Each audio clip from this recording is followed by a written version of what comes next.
Selamat pagi Bapak Ibu Saudara sekalian.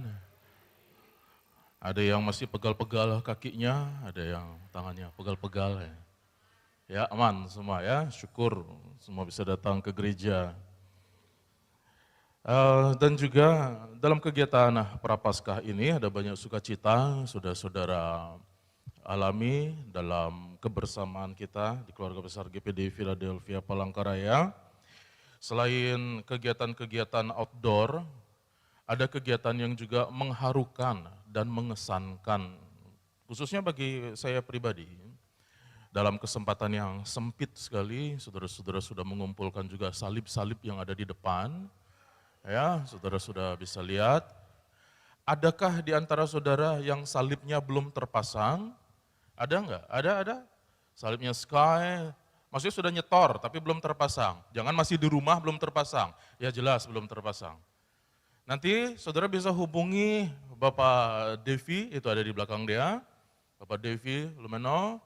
Saudara juga bisa hubungi Bapak Septa Tarigan, Ketua Panitia, Bapak Devi Lumeno dia koordinator dekorasi, perlengkapan. Atau hubungi Pendeta Rahman bisa, hubungi saya juga bisa. Ya, kalau saudara lihat salib saya mana itu? Oh enggak ada, udah di store seminggu atau 2 minggu lalu.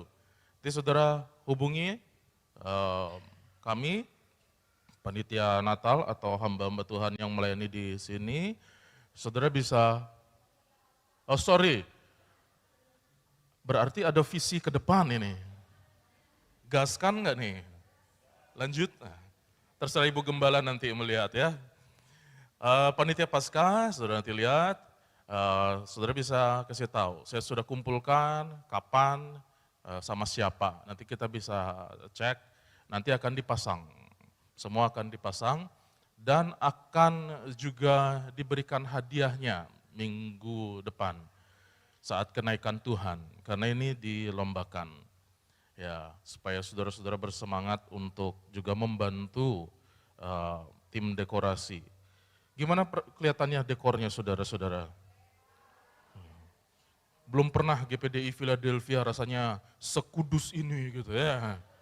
Ya, yang tidak berkenan, kuasa-kuasa kegelapan, niat orang jahat, udah, wah, saudara kebanyakan nonton film. Ya rasanya mereka nggak berani mendekat. Ya.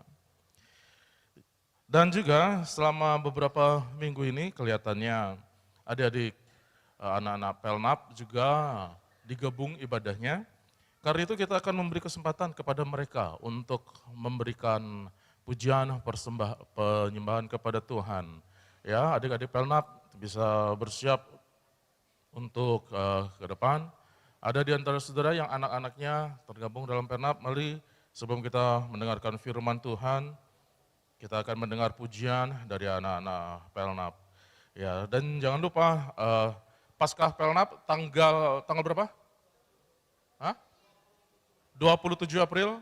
Ya, jangan lupa juga bapak-bapak dan ibu-ibu yang punya anak, kita juga akan mengadakan selain Paskah untuk di gereja kita, akan ada Paskah Pelnap tanggal 27 April. Bapak Ibu Saudara sekalian juga bisa aktifkan anak-anak untuk dibawa mengikuti Paskah ini dan juga bisa membawa anak-anak yang lain. Kalau ada saudara-saudara mereka, ada tamu kesempatan saudara bawa untuk juga mengikuti kegiatan perayaan hari kematian dan kebangkitan Tuhan yang sangat penting bagi kita. Ya, jangan dekat di belakang mimbar supaya semuanya kelihatan.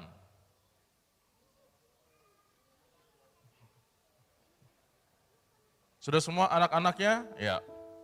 Ya mari kita akan siap untuk mendengar pujian dari anak-anak Pelnap GPD Philadelphia Palangkaraya.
Puji Tuhan, Tuhan memberkati anak-anak.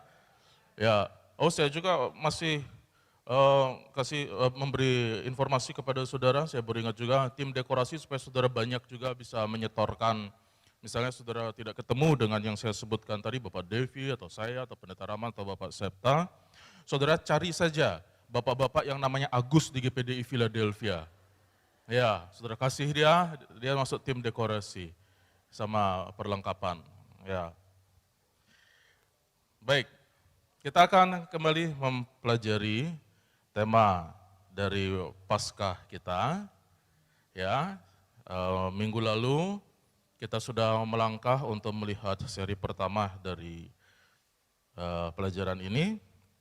Dan sekarang kita akan masuk lagi kepada pelajaran berikutnya supaya kita memahami kenapa sih tulisan dari Paskah itu exalted gitu. Kenapa tidak lazim, kenapa lanjutkan aja, seharusnya kan bisa, masih ada space. Dan kenapa artinya maha mulia, saking mahanya kita perlu kira-kira sampai 4 sesi untuk mempelajari ini.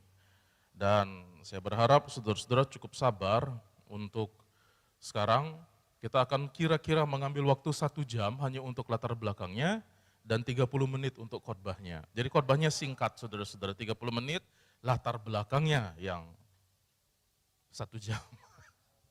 Brace yourself, ya, siap-siap saja. Baik, ya, untuk menjelaskan itu, ya, saudara-saudara, pada minggu lalu sudah belajar tentang firman Tuhan. Cek. Ini mic-nya apakah ada yang lebih baik dari ini atau perlu diganti? Bisa dipersiapkan. Pada minggu lalu kita belajar tentang pemuliaan, exaltation. Ya, jangan lupa ini supaya kita bisa melangkahnya lebih nyaman, saudara.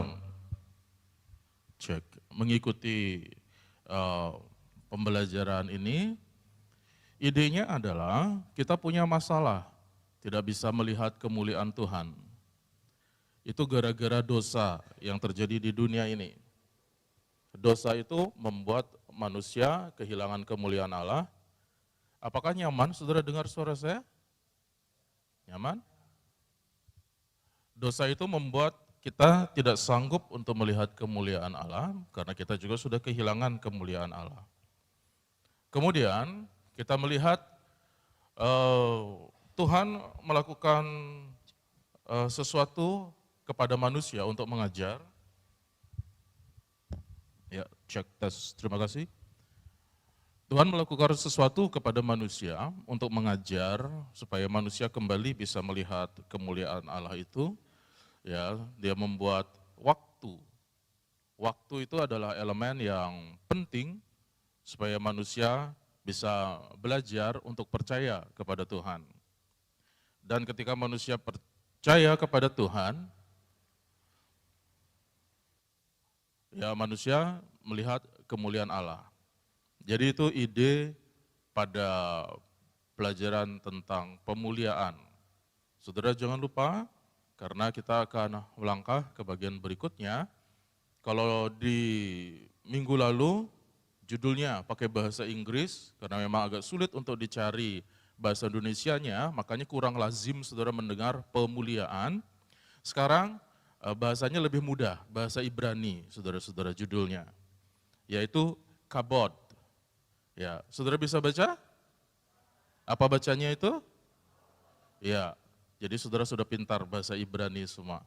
Ya, kabod, ya, itu artinya dalam bahasa Ibrani secara mudah, artinya berat sebetulnya, heavy, berat gitu, heavy. Dan untuk arti berikutnya itu glory atau mulia. Kemudian nanti saudara akan melihat penjelasan di dalam Alkitab bahwa kabod itu berkenaan dengan kemuliaan.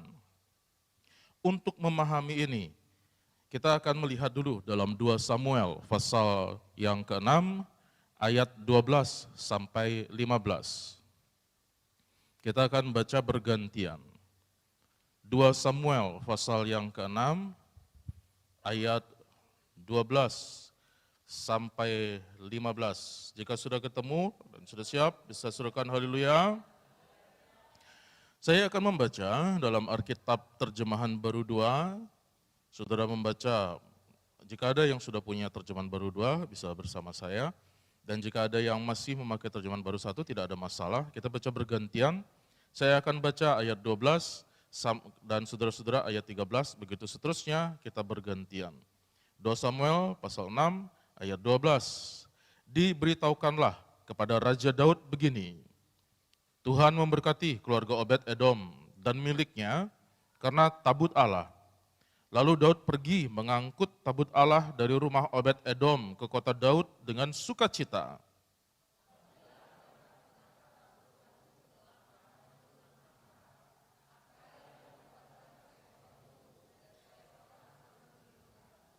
Daud menari-nari di hadapan Tuhan dengan sekuat tenaga. Ia mengenakan efod dari kain lenan.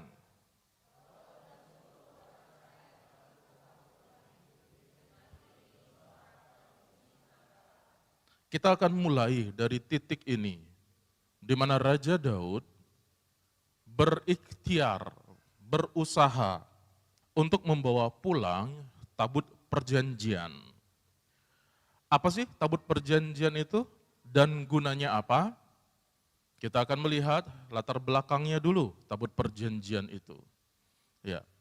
Tabut perjanjian sebetulnya artefak yang sangat penting dalam perjalanan bangsa Israel ketika mereka keluar dari Mesir. Mereka sampai di Gunung Sinai dalam pimpinan Musa, beberapa saat saja setelah keluar dari Mesir, pos pertama mereka, checkpoint pertama mereka adalah Gunung Sinai.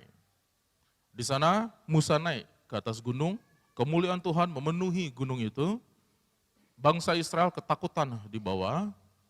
Musa di atas gunung itu menerima cetak biru, blueprint, apa yang harus mereka lakukan.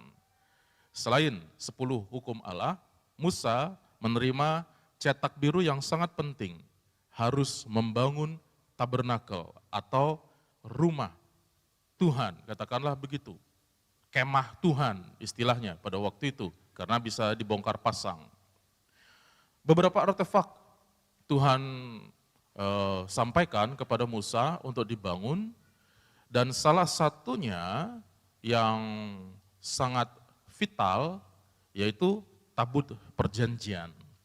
Dan saudara lihat dalam Keluaran 25 ayat 10 sampai 15, tabut perjanjian itu harus dibangun dengan ukuran-ukuran yang tidak boleh meleset, dengan desain yang harus tepat sama seperti yang Tuhan inginkan.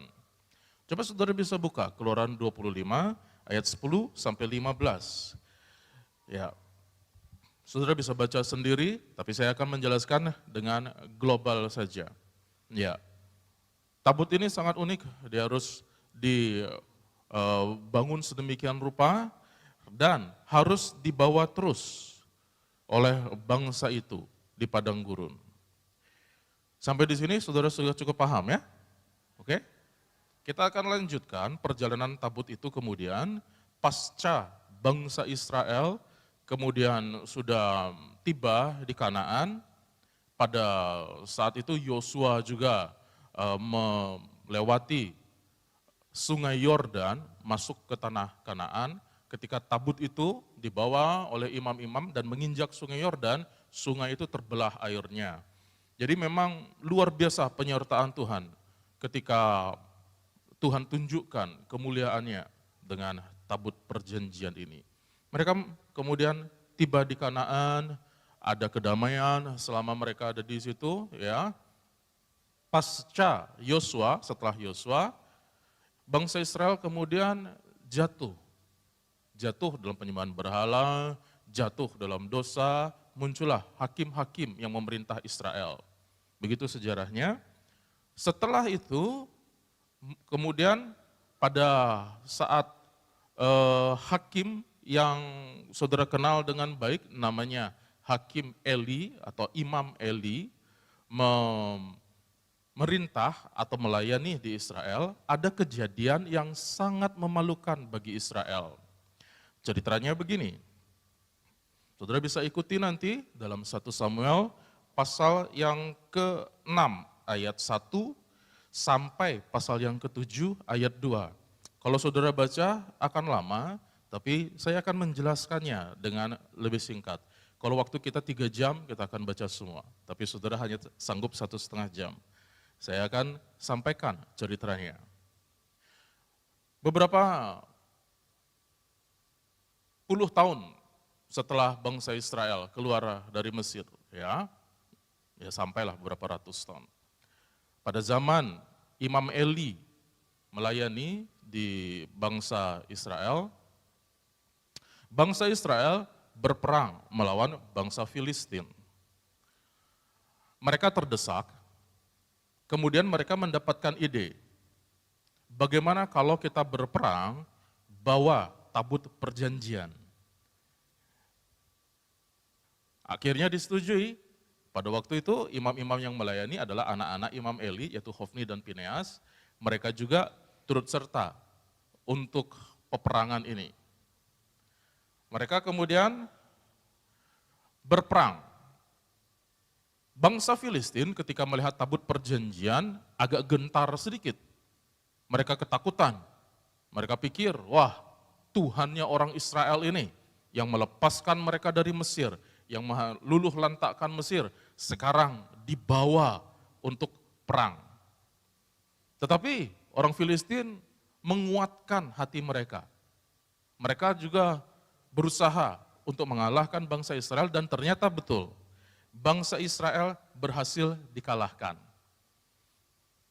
Problemnya bukan hanya bangsa Israel yang kalah, Hofni dan Pinehas, imam-imam yang melayani bangsa Israel itu mati.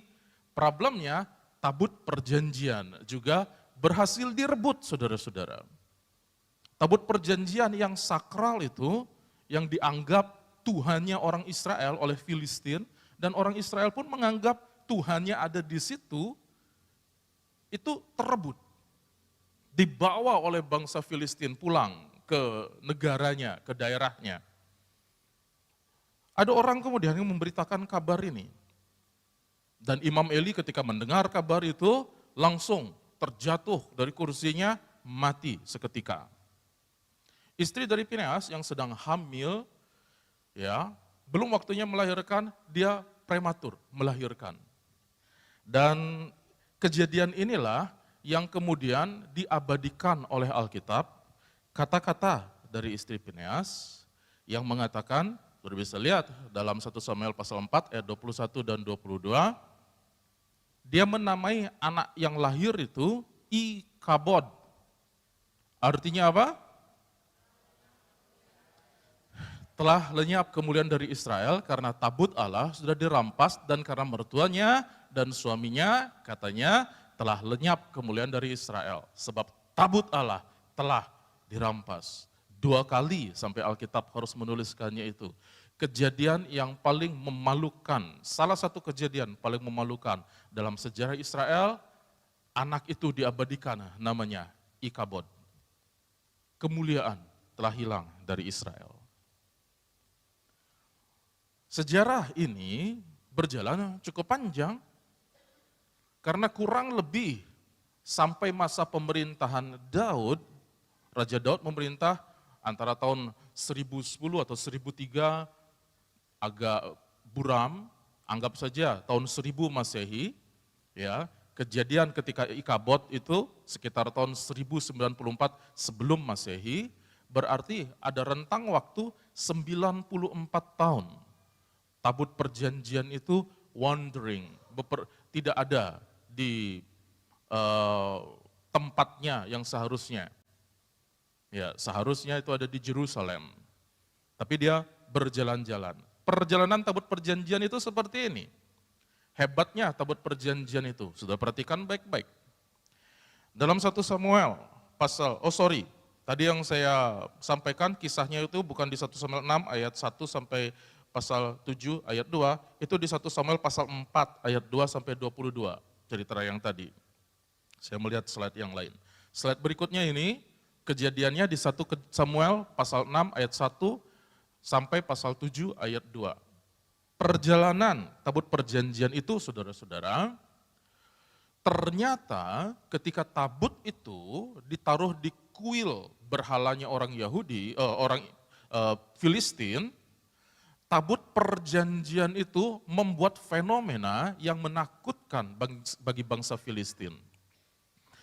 Bangsa Filistin mempunyai dewa namanya Dagon. Mereka membuat patung yang besar. Saudara perhatikan di sini, setiap hari orang Filistin melihat Dagon itu tersungkur. Ya enggak kelihatan ya di situ. Saudara lihat gambarnya. Tersungkur dan kepalanya patah di hadapan tabut Tuhan itu. Ini menggelisahkan mereka. Kemudian tabut itu hanya bertahan 7 bulan di Filistin. Bukan tabut itu yang bertahan, orang Filistin hanya tahan 7 bulan menahan tabut itu. Mereka nggak sanggup lagi. Mereka akhirnya mencari cara bagaimana tabut ini dikembalikan saja. Mereka kemudian mengumpulkan penyihir-penyihir dan petenung-petenung untuk membawa pulang tabut itu, dan petunjuk dari petenung-petenung itu mereka membuat berbagai macam cara, plus tabut itu harus dinaikkan ke atas lembu dan nanti biar saja lembunya yang jalan.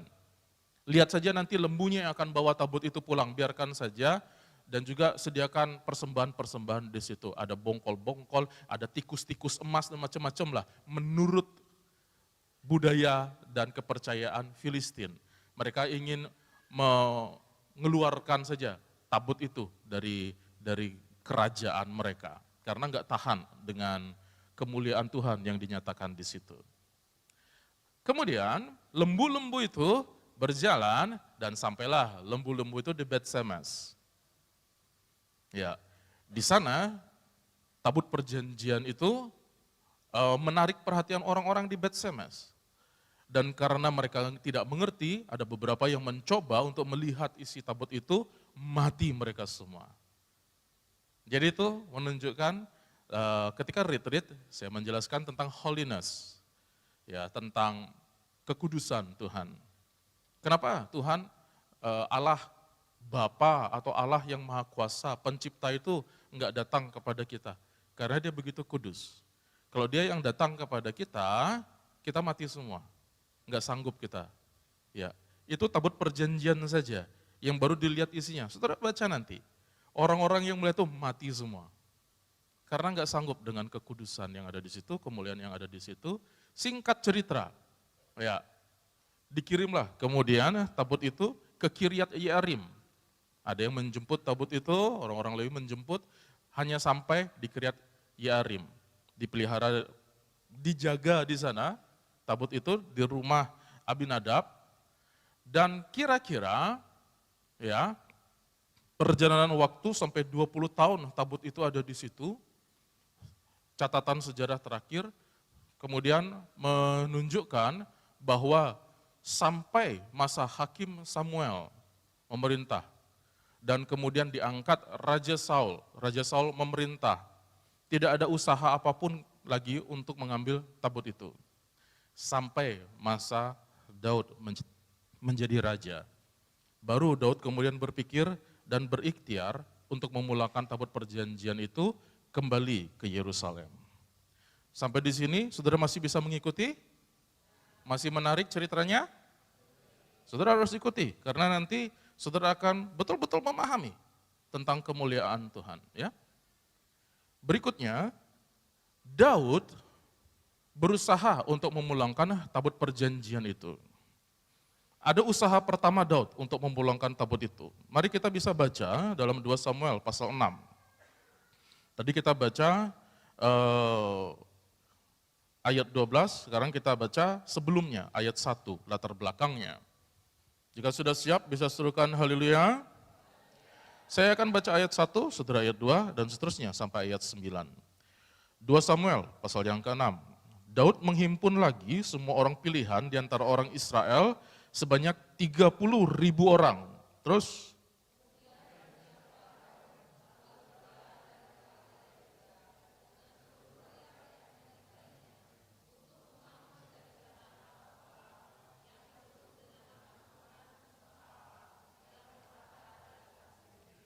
Mereka menaikkan tabut Allah itu ke dalam pedati. Perhatikan itu, ayat 3. Mereka menaikkan tabut Allah itu ke dalam pedati yang baru setelah mengangkatnya dari rumah Abinadab di bukit. Lalu Uza dan Ahio, anak-anak Abinadab, memandu pedati yang baru itu. Terus,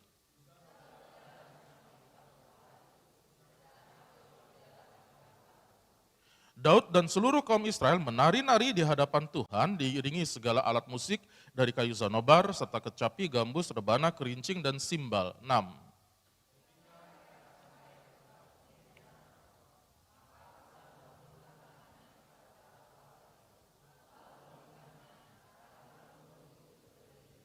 Murka Tuhan pun menyala-nyala terhadap Uza, Tuhan menewaskan dia di sana karena kesalahan itu. Demikianlah ia mati di sana dekat tabut Allah. Terus,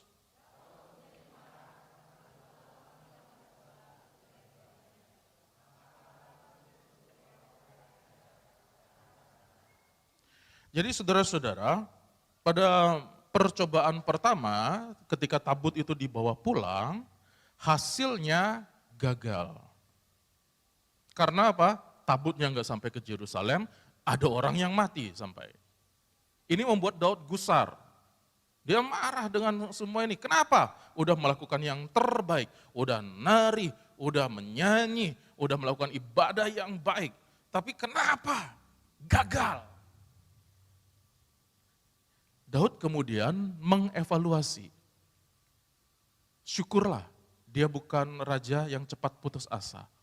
Karena apa? Ada visi yang besar, pokoknya tabut harus pulang. Dia kemudian mencari bagaimana caranya, Sejarahnya dipelajari dan Daud kemudian mendapatkan evaluasi dan kita juga bisa mengevaluasi. Daud melakukan cara yang pertama, tadi saudara sudah lihat, cara Daud adalah dia memuat tabut perjanjian itu ke atas kereta atau pedati. Begitu kan tadi yang saudara baca? Ya. Dan ini adalah cara Filistin. Saudara ingat tadi, ketika orang Filistin ingin memulangkan tabut itu, ini saran dari petenung, dari penyihir. Dia nggak tahu firman Tuhan. Jadi asal aja ngomong, taruh aja di situ. Tapi it's okay. Nggak apa-apa tuh orang-orang Filistin, nggak dicatat ada kematian di antara orang Filistin. Ini menjadi catatan bagi saudara, perhatikan. Bagi orang-orang nggak kenal firman Allah, bagi orang-orang yang belum mengerti firman Allah, God just don't care gitu loh. Yang penting tujuannya tercapai, Tuhan nggak terlalu peduli dah. Tapi saudara perhatikan, ya ini cara orang Filistin, saudara perhatikan. Dalam 1 Samuel pasal 6 ayat 7 dan 8, mereka menaruh tabut itu di kereta yang baru pula. Ada penghormatan yang besar. Ditaruh di emas, kasih emas-emasan juga di situ. Diberikan penghormatan dan persembahan yang besar. Kadang-kadang orang yang tidak mengenal firman Allah, ketika mencoba untuk mendekati Tuhannya orang Israel, mereka mencoba dalam pendekatan-pendekatan yang unik. Saudara ingat waktu Yunus datang ke Niniwe dan mengabarkan Tuhan akan menunggang balikkan kota itu. Apa yang dilakukan oleh Raja Niniwe? Mengumumkan puasa massal. Rakyatnya puasa, pegawainya puasa, binatangnya juga puasa. Enggak ada di Alkitab binatang disuruh puasa. Tapi dia karena saking takutnya. Tapi sudah lihat itu ya. Beda sekali.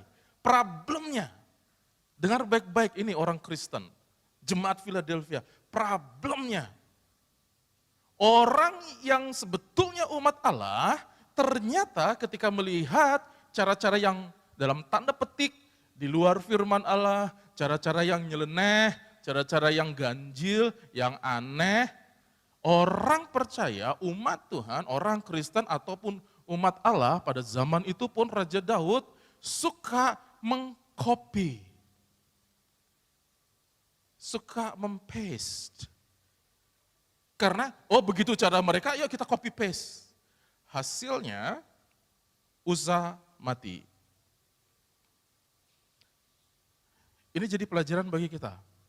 Kalau GPDI Philadelphia nggak tahu firman Allah, dan kemudian merasa, oh di luar sana ada yang begini, ada yang begitu, ada yang begini, kita copy dan paste. Hati-hati saudara-saudara. Ya, Daud mendapat, ini dia problemnya. Sebetulnya bagaimana caranya untuk bawa pulang tabut itu? Daud akhirnya melakukan percobaan yang kedua. Dia tetap berikhtiar, tabut perjanjian harus pulang. Dia kemudian mendapatkan informasi yang penting sekali. Giliran saudara sekarang baca. Keluaran 25 ayat 10 sampai 15. Mari coba saudara-saudara lihat. Kita akan baca bergantian saja.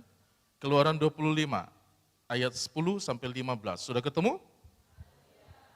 Saya akan baca ayat yang ke-10, saudara-saudara baca ayat 11 dan seterusnya sampai ayat yang ke-15 saja. Keluaran 25 ayat 10. Mereka harus membuat tabut dari kayu akasia, 2,5 hasta panjangnya, 1,5 hasta lebarnya, dan 1,5 hasta tingginya. 11.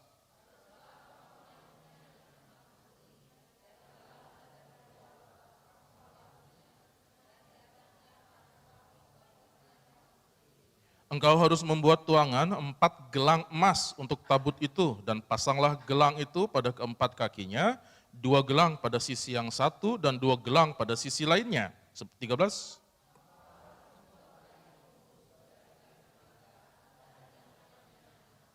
Engkau harus memasukkan kayu pengusung itu ke dalam gelang pada sisi tabut itu, supaya dengan kayu itu, tabut itu dapat apa? Diangkut. Terus.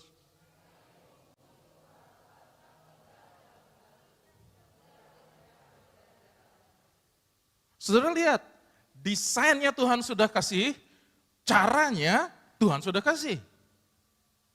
Enggak boleh dilanggar. Jadi umat Tuhan harus menyembah Tuhan dalam roh dan kebenaran. Grace and truth itu bisa didapatkan kalau ada truth-nya. Jangan sembarangan dengan grace. Saudara pikir gara-gara grace, oh kita bisa melakukan sekehendak hati kita. Tidak. Kalau caranya melenceng, ada konsekuensi. Tabut itu, cara Tuhan sudah didesain, tabut itu harus diusung. Harus diangkut. Itu gunanya ada tongkatnya. Itu gunanya ada gelang-gelangnya. Bahkan gak boleh dicabut. Gitu caranya, bukan naik kereta. Itulah sebabnya Daud dapat kuncinya. Saudara masih ingat ketika kita membahas tentang orang-orang Majus, ya, ketika kita merayakan Natal, berapa kali sudah disampaikan pengajaran itu? Ya, saudara-saudara sering mengagungkan orang Majus. Mereka punya banyak informasi tentang bintang itu, tentang raja yang akan lahir, dan seterusnya. Tapi mereka tidak mendapatkan informasi kitab Mika, di mana tepatnya. Gara-gara kesalahan sedikit saja, mereka menyimpang ke Yerusalem, ke istana Herodes. Hasilnya bayi-bayi mati. Mereka ketemu dengan Kristus, tapi gara-gara itu Herodes memerintahkan kemudian bayi-bayi dibunuh di Bethlehem. Saudara perhatikan, ya sebagai umat Tuhan, belajar firman Tuhan itu kalau bisa sampai segitu, sampai segitu. Dan ini saudara lihat akhirnya, ketika Daud tahu caranya, dia bawa pulang lagi. Dia berusaha bawa pulang lagi tabut itu. Caranya, perhatikan.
Sampailah akhirnya tabut itu ke tempat yang sesuai di Yerusalem. Dia pulang kembali.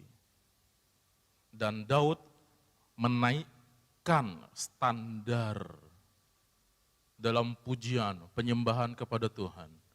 Habis-habisan, kuadrat saudara-saudara. Di film itu tidak ditunjukkan korban yang disembelih. Setiap 6 langkah ada lembu yang disembelih. Sepanjang jalan yang saudara lihat tadi bersih. Tetapi pada kenyataannya sesuai dengan firman Allah, tarian Daud dan pemusik-pemusik itu jalan dari tabut perjanjian itu pulang ke Yerusalem digenangi oleh darah. Setiap 6 langkah ada darah tertumpah. Setiap 6 langkah ada darah tertumpah. Dan kalau saudara seorang ekonomis yang dikit-dikit mikir, Paskah penggalian dana lagi, Natal kayaknya dana lagi, saudara-saudara malu saja dengan Daud. Karena dia nggak perhitungan dengan itu, dia potong. Gitu. Untuk apa? Tuhan harus ada di dekatku. Tuhan harus pulang. Dulu Ikabod, aku mau kabod. Itu semangat Daud. Dan dari sana kita akhirnya belajar, saudara-saudara. Ada kegagalan untuk melihat kemuliaan Tuhan gara-gara semangat ini, copy paste. Semangat yang saudara suka mengcopy dan mengaplikasikannya dalam hidup saudara, saudara aja nggak tahu juntrungan kebenarannya, saudara nggak tahu sejarahnya, saudara nggak tahu bagaimana ceritanya. Kan orang Filistin dapatnya dari petenung aja nggak tahu bagaimana ceritanya. Saudara adopsi itu untuk menjadi kebenaran bagi diri saudara, dan saudara anggap ikut kebenaran, dan saudara pikir itu akan membawa kemuliaan Allah bagi saudara, saudara salah besar. Saudara nggak melihat kemuliaan Allah. Itu. Hati-hati saudara mengadopsi sesuatu. Cara-cara yang saudara pikir benar, hal-hal yang saudara pikir benar, cek sekali lagi. Karena Tuhan punya visi yang besar bagi bangsa itu sesuai dengan pendapat Musa tentang Tuhan. Coba saudara baca, ya, dalam kitab Keluaran 33 ayat 16, 2, 3.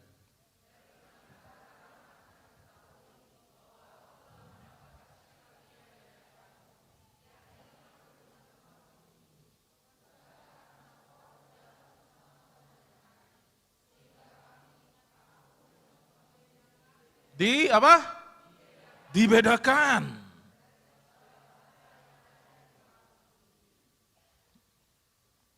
Kau adalah bangsa yang terpilih, bangsa yang kudus, umat kepunyaan Allah sendiri,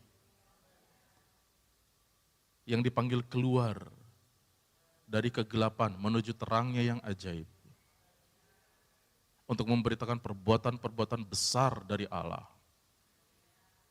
Kenapa selama ini kau nyaman-nyamain dirimu lagi? Bangsa Israel menjadi jatuh karena apa? Kembali mau menyamai-nyamai dirinya. Kami mau seperti bangsa lain, kami mau seperti bangsa lain. Saat itu mereka jatuh. Kalau gereja ingin seperti bangsa lain, seperti agama lain, seperti yang lain. Padahal saudara udah punya standarnya, padahal saudara punya hukumnya.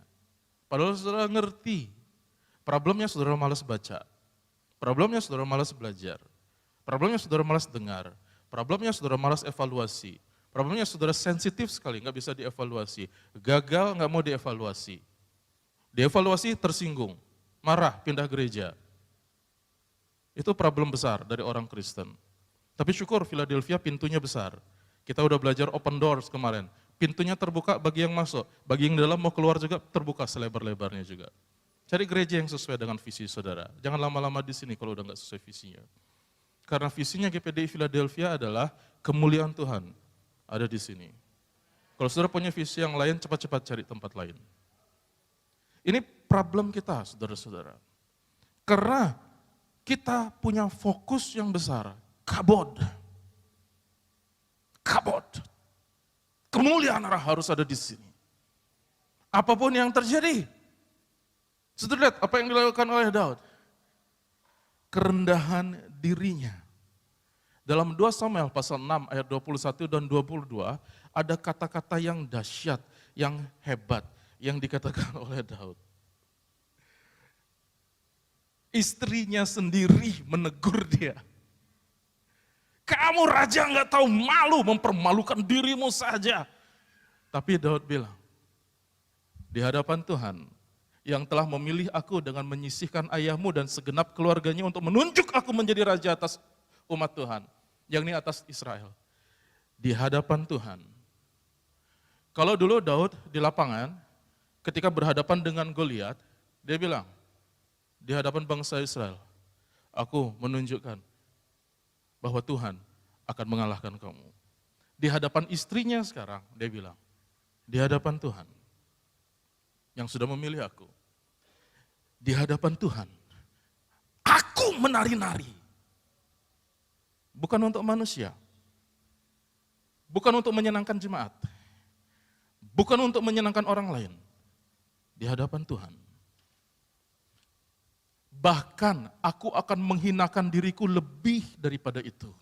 Engkau akan memandang aku rendah, tapi bersama-sama budak-budak perempuan yang kau katakan itu, bersama-sama mereka kalah. Aku mau dihormati. Kalaupun aku harus merendahkan diriku lagi daripada itu. Kalaupun baru nyapu gereja. Kalaupun baru ngepel gereja. Kalaupun baru cuci piring. Kalaupun baru jaga parkir. Kalaupun baru menjadi singers, kalaupun menjadi WL, kalaupun menjadi pemusik, jadi penari, jadi petugas keamanan, jadi pengkhotbah, kalaupun baru di situ, dan kalaupun aku harus merendahkan diriku lebih lagi, di GPD Philadelphia diajarkan seperti ini, aku akan melakukan lebih lagi daripada itu. Di hadapan Tuhan, aku mau melakukan itu. Karena harus kabod. Kemuliaan Tuhan harus dinyatakan di sini. Ini bukan tentang manusia. Ini bukan tentang siapa-siapa. Kemuliaan Tuhan harus ada di sini. Seperti semangat Daud. Dan saudara lihat, ketika Daud merendahkan dirinya sedemikian rupa. Raja loh saudara. Raja terbesar Israel. Bukan Salomo, Daud. Yesus Kristus selalu disebut anak Daud. Keturunan Daud, nama yang abadi. Dia melakukan itu untuk Tuhan. Dan kemuliaan Tuhan pulang ke Yerusalem. Sampai di sini mungkin saudara bertanya-tanya, syukurlah latar belakangnya udah selesai, ya nggak sampai 1 jam kelihatannya. Sekarang mulai khotbahnya, ya sekarang untuk gereja, syukurlah ketika kemuliaan Tuhan pulang, ya ada sesuatu yang bisa kita pelajari. Bagiku sekarang, bagi gereja GPDI Philadelphia, aku cuman jemaat, aku cuman punya warung di pasar, aku cuman pegawai negeri, aku cuman jemaat jelata. Apa gunanya aku belajar yang begini-begini? Ini level sekolah Alkitab nih, ini level pendeta-pendeta nih. Pendeta juga manusia, dan saudara juga manusia. Sebagai manusia, sebagai umat Tuhan, ada yang perlu kita pelajari dari kemuliaan Tuhan. Ya, saudara-saudara. Ya, dalam kondisi global, ketika saudara membahas tentang kemuliaan Tuhan, kondisi global sekarang yang nyatanya tidak peduli saudara itu pedagang di warung, tidak peduli saudara bos, pemilik usaha, tidak peduli saudara siapapun. Saudara bisa melihat Donald Trump sudah menerapkan tarif bea masuk yang membingungkan pemimpin-pemimpin dunia. Secara ekonomi, secara politik, secara keamanan dunia, semua pemimpin-pemimpin dunia gelisah, saudara-saudara. Ini bukan perang seperti saudara lihat rudal ditembakkan ke negara atau ke satu negara. Peraturan ini menyinggung banyak negara. Ada yang menguatkan dirinya dan menunjukkan taringnya seperti Cina, dia membalas itu. Ada yang berusaha untuk bernegosiasi dengan Amerika Serikat. Tetapi eskalasi ini dampaknya sudah ditakutkan. Kalau salah sedikit, ini sumbunya udah panas. Perang Dunia Ketiga. Kalau Perang Dunia Ketiga, saudara-saudara, siapapun saudara-saudara pasti terpengaruh. Ya. Bukankah saudara mendengar ada PHK dan seterusnya? Yang paling saudara kena saja, nggak ada hubungan apapun, saudara-saudara udah jauh tuh, USA jauh, Cina jauh. Ya. Ada banyak di antara saudara sekarang kerja di rumah supaya listrik di kantor nggak dihidupkan. Ya, penghematan. Semuanya penghematan. Nggak tahu hematnya sampai bagaimana. Ya kan? Jadi ini yang saudara hadapi. Kadang-kadang kemudian saudara mikir, apakah ini yang gunanya bagi saya untuk menghadapi ini? Mari kita lihat di dalam Roma pasal yang keempat ayat 20 sampai 22. Giliran saudara baca, Roma 4 ayat 20 sampai 22. Sudah ketemu semua? Masih dua. Roma 4 ayat 20 sampai 22. Saya nggak pakai slide, saudara harus buka Alkitab saudara. Roma 4 ayat 20 sampai 22. 2, 3. Tetapi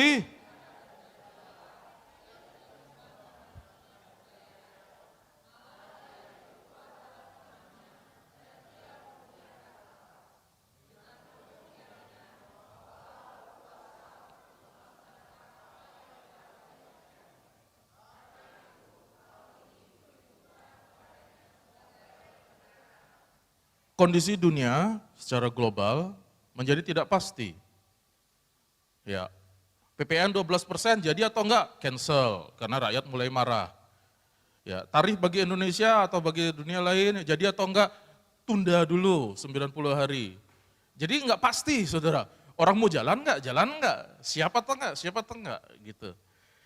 Dan ekonomi enggak bisa diajak seperti itu. Karena konsep ekonomi adalah ceteris paribus. Bagi saudara yang belajar ekonomi, pasti saudara biasa telinganya dengan itu. Kondisi ekonomi itu ideal, ceteris paribus, enggak berubah, konstan. Itu gampang saudara kerja. Tapi kalau sekarang naik, sekarang turun, dolar 16.000, nanti 17.000, nanti naik, nanti bukan 20.000 dan seterusnya, gimana saudara mau bisnis? Sekarang harganya 100 rupiah, besok ternyata harganya 150, besok lagi harganya 100 lagi, bingung saudara mendapatkan tarif. Tapi dalam kondisi yang tidak pasti ini, saudara perlu firman Allah. Untuk menguatkan iman dengan mengetahui kemuliaan Allah akan melahirkan umat yang kuat imannya. Walaupun kelihatannya tidak ada harapan. Contoh seperti Lazarus. Ada usaha saudara udah sekarat, saudara panggil Tuhan dan Tuhan gak jawab-jawab. 2 hari Tuhan tunggu sampai bangkrut, sampai mati. Sampai orang bilang udah busuk.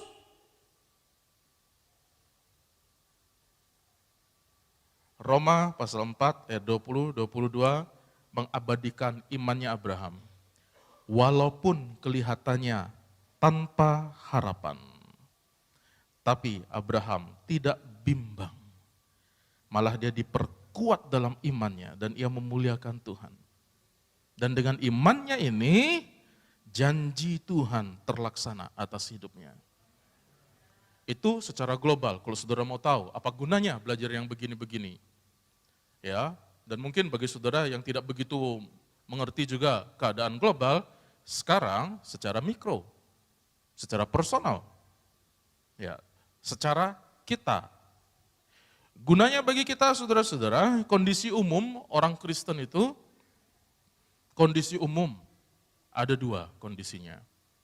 Menghadapi situasi dan kondisi yang ada di luarnya, kondisinya orang Kristen itu ada 2. 2 aja sih. 1, dia mudah minder. Rendah diri. Kalau lihat orang lain diberkati, banyak uang dan seterusnya, ada kekuasaan, naik jabatan, jarang dia juga bersuka cita. dia yang malah minder.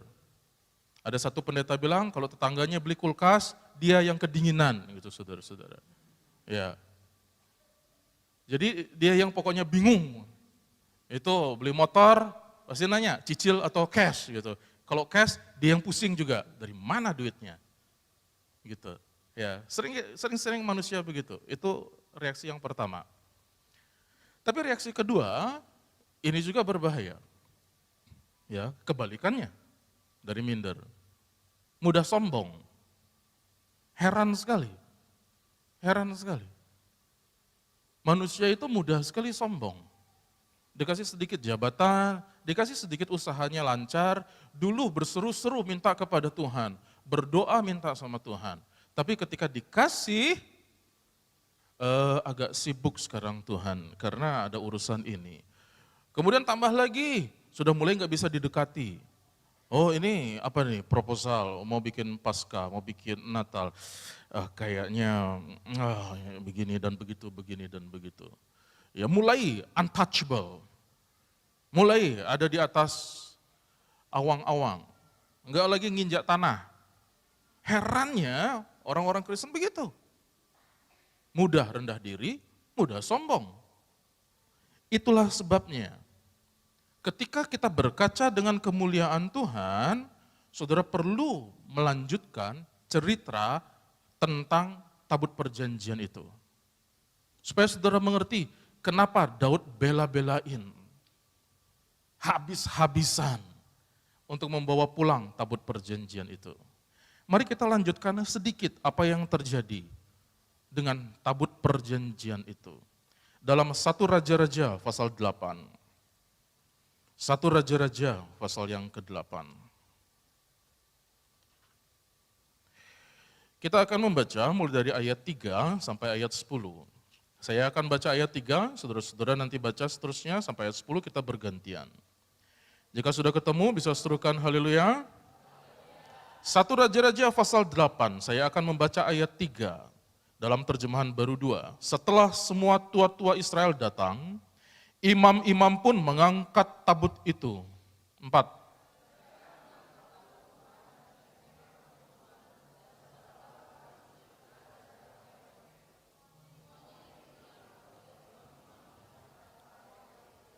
Raja Salomo dan segenap umat Israel yang sudah berkumpul di hadapannya, berdiri bersama dia di depan tabut itu, dan mempersembahkan kambing domba dan lembu yang tidak terhitung dan tidak terbilang banyaknya. 6.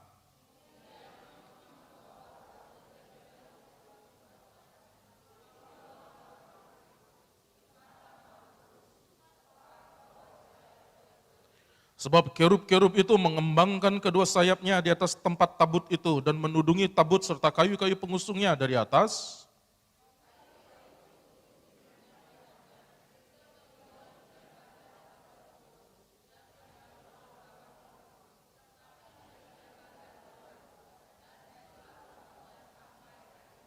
Tidak ada apa-apa pun dalam tabut itu selain kedua loh batu yang diletakkan Musa ke dalamnya di Gunung Horeb, tempat Tuhan mengikat perjanjian dengan orang Israel pada waktu mereka keluar dari tanah Mesir. 10.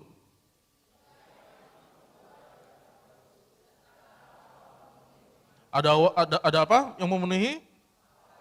11. Imam-imam itu apa? Tidak tahan berdiri untuk menyelenggarakan ibadah karena awan itu serta apa? Kemuliaan Tuhan memenuhi rumah Tuhan. Saudara perhatikan, ketika tabut itu ada di Yerusalem, Daud berikhtiar untuk mendirikan bangunan yang lebih permanen dari sekedar kemah.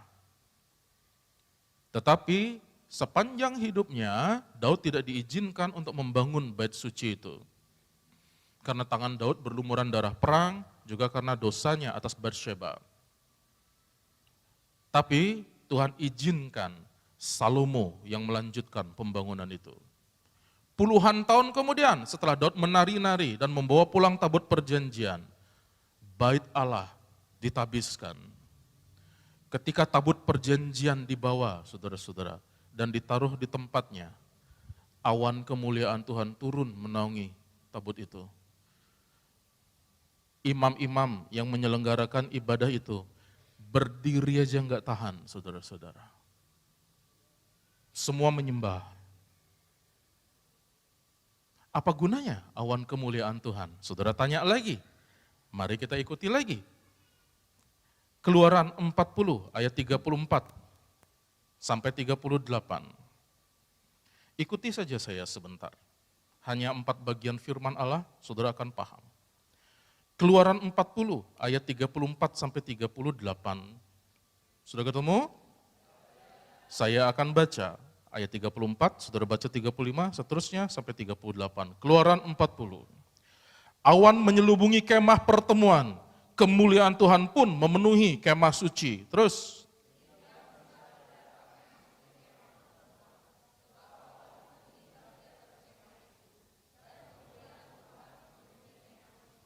Ketika awan itu naik dari atas kemah suci, berangkatlah orang Israel dari tiap persinggahan mereka. Terus,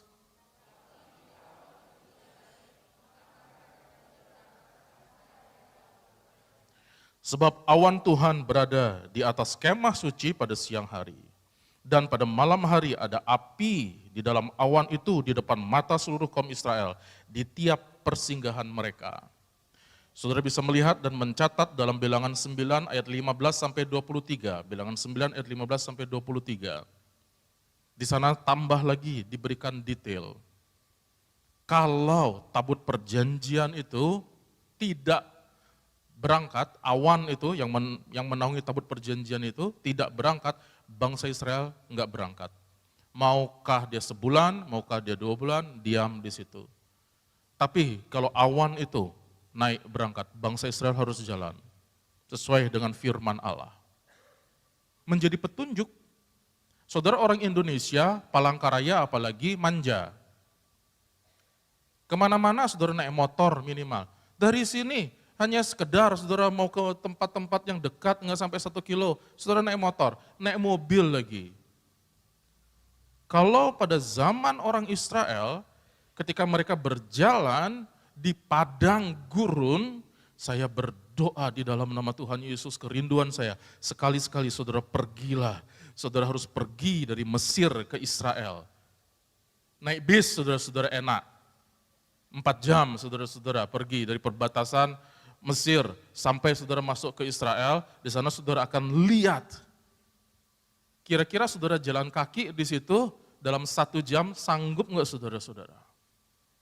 Bangsa Israel 40 tahun di padang gurun.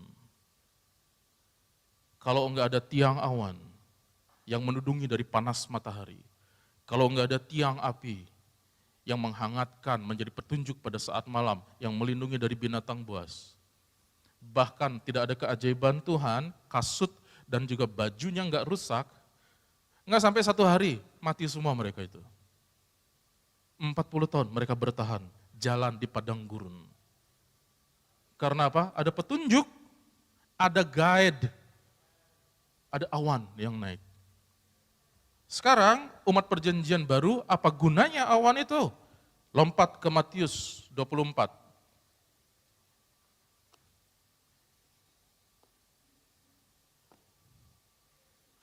Matius 24 ayat 30. Sudah ketemu semua? Kita akan baca bersama-sama. Baik, saya akan mengikuti saudara dengan terjemahan baru supaya kita tidak tabrakan. 2, 3. Pada waktu itu akan tampak tanda anak manusia di langit, dan semua bangsa di bumi akan meratap, dan mereka akan melihat anak manusia itu datang di mana? Di atas awan-awan di langit. Dengan apa? Segala kekuasaan dan kemuliaannya.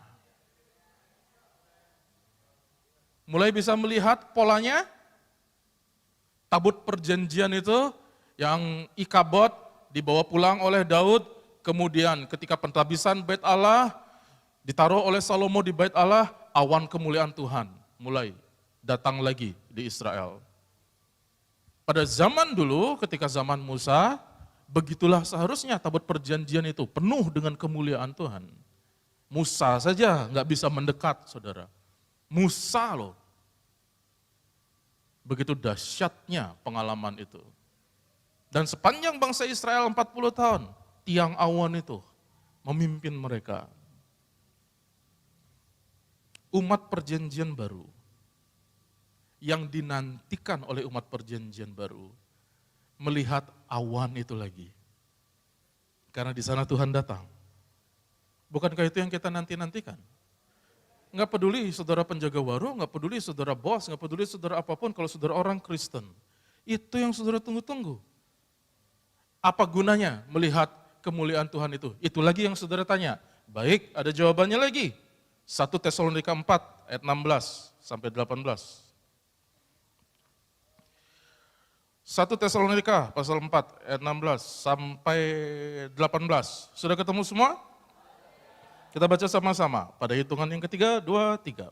Sebab pada waktu tanda diberi, yaitu pada waktu penghulu malaikat berseru dan sangkakala Allah berbunyi, maka Tuhan sendiri akan turun dari sorga, dan mereka yang mati dalam Kristus akan lebih dahulu bangkit. Sesudah itu, kita yang hidup, yang masih tinggal, akan diangkat bersama-sama dengan mereka dalam apa? Awan, menyongsong Tuhan di angkasa. Demikianlah kita akan selama-lamanya bersama-sama dengan. Karena itu, hiburkanlah seorang akan yang lain dengan perkataan-perkataan ini. Jadi secara personal, aku sebagai orang Kristen, apa gunanya pelajaran ini, Ton? Supaya saudara-saudara tahu. Jangan minder, jangan sombong. Kita debu yang diubahkan oleh Tuhan, yang diberikan kemuliaan oleh Tuhan, yang akan ditunjukkan kemuliaan oleh Tuhan, yang akan melihat kemuliaan Tuhan, yang akan bersama-sama dalam kemuliaan Tuhan. Jadi kalau saudara menghadapi masalah, menghadapi goncangan hidup, menghadapi apapun yang saat ini ketika saudara keluar gereja, itu real world, dunia nyata itu, yang menyakitkan saudara, yang menyedihkan saudara, yang menyenangkan saudara. Jangan sombong, jangan minder. Tetap saudara berusaha untuk melihat awan kemuliaan Tuhan itu. Karena di situ kekuatan pengharapan kita, itu menjadi penghiburan kita. Ya, saudara yang ada dalam ujian, pencobaan, saudara yang tidak melihat ada harapan, saudara dikuatkan dengan firman ini, itu gunanya saudara belajar. Saudara yang merasa ini nggak ada gunanya, membosankan dan seterusnya, gunanya saudara belajar adalah supaya saudara bertobat. Ternyata firman Allah menyimpan jawaban yang banyak bagi saya. Supaya saudara punya tujuan hidup. Tujuan saudara apa sih? Nggak mau sama-sama dengan Tuhan di awan-awan. Masihkah ada yang punya jawaban? Enggak, saya ini pekerja keras. Biar aja istri saya, anak-anak saya bisa ke gereja, bisa masuk surga. Tipe saya ini pasti masuk neraka deh, Pak Pendeta. Kenapa begitu mentalnya? Saudara nikah mau, punya anak mau, membangun rumah tangga mau. Tapi masuk neraka kok mau sendiri? Dan saudara biarkan keluarga saudara masuk surga, kenapa saudara nggak punya mental masuk surga sama-sama? Bukankah surga terbuka bagi semua dan masih ada kesempatan bagi saudara untuk bertobat?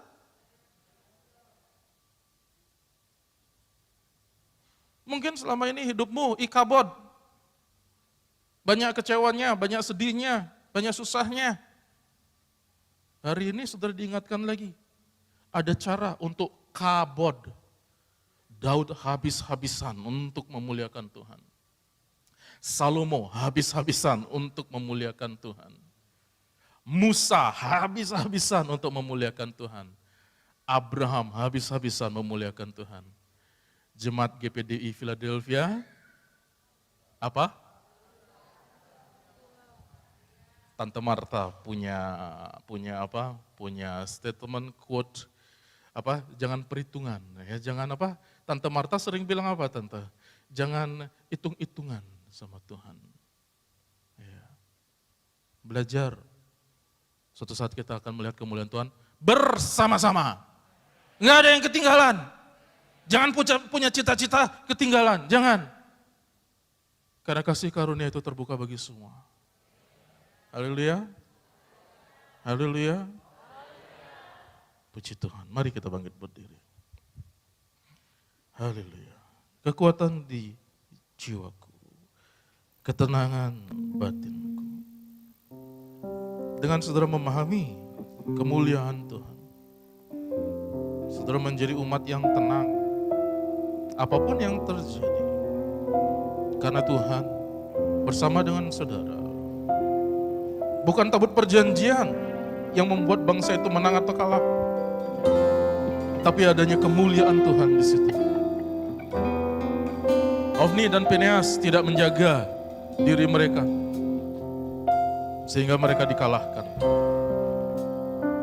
Umat perjanjian baru, GBD Philadelphia